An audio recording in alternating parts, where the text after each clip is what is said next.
बच्चे हर शाम बड़े बुद्धिमान बूटपोल बाबा की कहानियों को सुनने के लिए एकत्र होते थे। बूटपोल बाबा की खासियत यह थी कि उनकी कहानियां हमेशा अद्भुत थीं और उनमें एक अजीब सा जादू हमेशा छिपा होता था। एक बार की बात है जब गांव के एक बच्चे नामक राजू ने बूटपोल बाबा से पूछा, बाबा, आपकी कहानियों में वास्तविकता है या सिर्फ कल्पना? परंतु बूटपोल बाबा ने हंसते हुए कहा, राजू, हर कहानी में थोड़ा सा जादू छिपा होता है, लेकिन सच्चाई भी हमेशा मौजूद होती है। राजू की आंखों में उत्साह था और उसने कहा, तो कौन सी कहानी सच्ची है बाबा? बूटपोल बाबा ने एक चमकीली आंख मारी और शुरू किया। एक नई कहानी। एक समय की बात है, एक छोटे से गांव में एक आदमी रहता था जिसका नाम था विक्रम।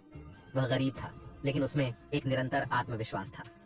विक्रम का दिन आया जब उसने एक जादूगर से मिला और जादू सीखने का मन बनाया। जादूगर ने उसे एक चमत्कारी पत्थर दिया और कहा, ये पत्थर तुम्हें जो भी चाहिए वह सब कुछ पूरा करेगा, परंतु ध्यान रखो, एक ही बार में एक ही चीज मांगो। विक्रम ने हौसले से कहा, मैं अमीर बनना चाहता हूँ। और झपट कर पत्थर को फेंका। और होता है कुछ ऐसा कि गांव के छोटे से गरीब बच्चे विक्रम अचानक एक धनी आदमी बन गए। बूटपोल बाबा ने थोड़ी देर के लिए रुका और फिर कहा, लेकिन विक्रम ने समझा कि धन ही सब कुछ है और वह भूल गया कि जीवन में अन्य महत्वपूर्ण चीजें भी होती हैं। राजू ने सोचा, इसका अर्थ है कि हमें सोच समझकर अपनी इच्छाएं मांगनी चाहिए। बूटपोल बाबा ने चुपचाप आगे कहा। जब विक्रम ने अपनी चीजों का उपयोग करके सिर्फ अपनी सुख शांति की चर्चा की, तो एक दिन वह एक अजीब सा सवाल पूछा। राजू का ध्यान बढ़ा। बाबा, कौन सा सवाल था वह?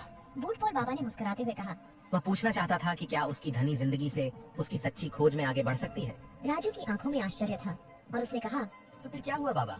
बूटपोल बाबा ने कहानी का समापन किया। विक्रम ने समझा कि असली धन सुख शांति ही है और उसने अपना सारा धन गांव के लिए खर्च करने का निर्णय लिया। और इससे गांव में एक नई ऊर्जा का संचार हुआ जिसने सभी को साथ लेकर खुशहाली की ओर बढ़ा दिया। राजू ने मुस्कुराया और कहा, ये सच्ची जिंदगी की कहानी है बाबा। और बूटपोल बाबा ने उसे एक छोटे से चमत्कारी पत्थर की शिक्षा दी, सपनों को हकीकत में बदलने का कला। और इस प्रकार गांव के बच्चे राजू ने नई शुरुआत की और उसकी जिंदगी भी अब अद्भुत और